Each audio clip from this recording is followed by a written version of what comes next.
Good day to you, fellow Wayfinders. I'm Jennifer Furtman, and this is Flip and Flow. We're going to make some tiny shifts for greater expansions in bodies, homes, land, and life. Today is day 2 of my journey of yoga teacher training. I'm doing a 200-hour class with Brioni Smith. Love it. Check it out at alignedyoga.com. Today I am learning to teach Anjaneyasana, also known as the Lunge Pose. This is a pose that is done quite often, but there are, I would say, in a flow situations, especially when you're moving pretty quickly, a few things that you could be paying attention to make your practice better and keep your body safe from injuries. So let's get into it. Come on to our yoga mats.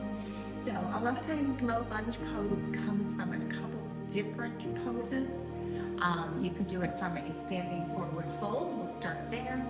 So let's kind of come to our beginning. Start with our mountain pose, arms up to the ceiling.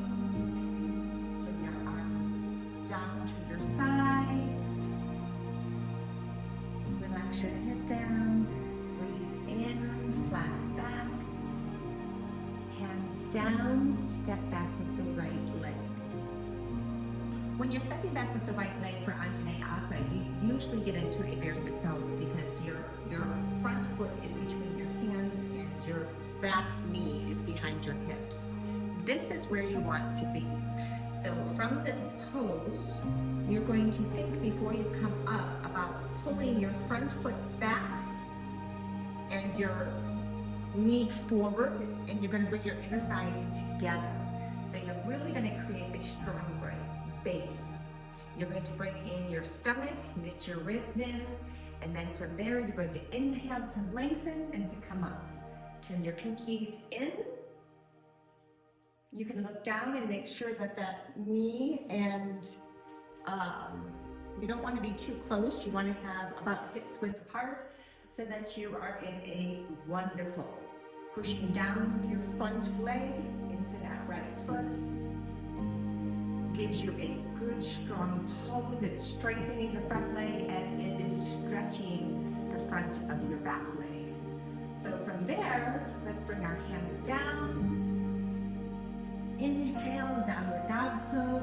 Exhale, bring your right leg up. We're going to switch legs. Now this is where we really want to take notice.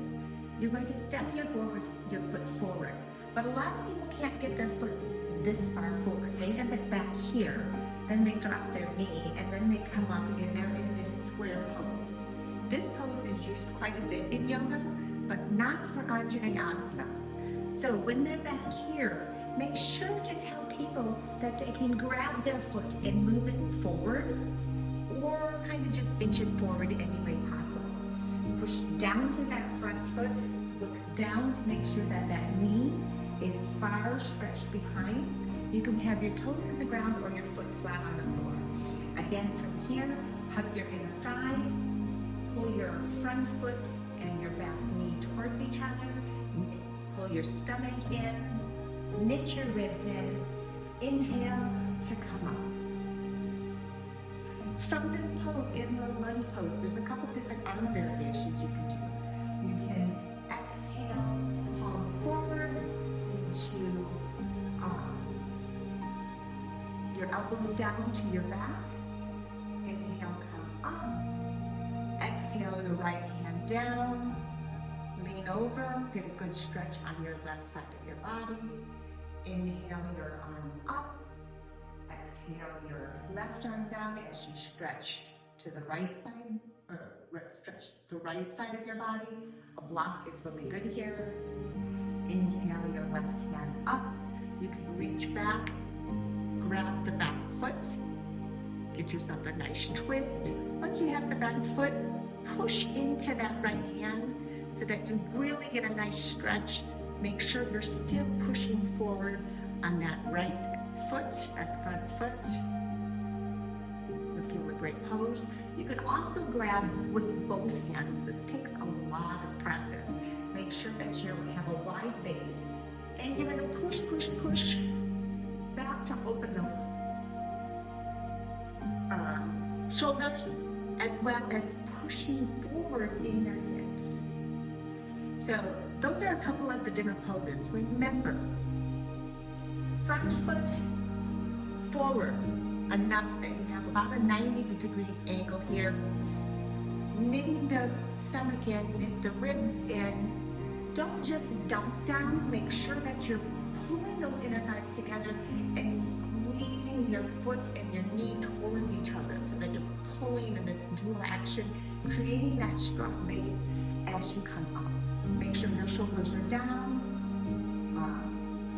collarbones are broad. You can turn your pinkies in a little bit. If it's this way, I'll do the other side for you. So, take that forward foot.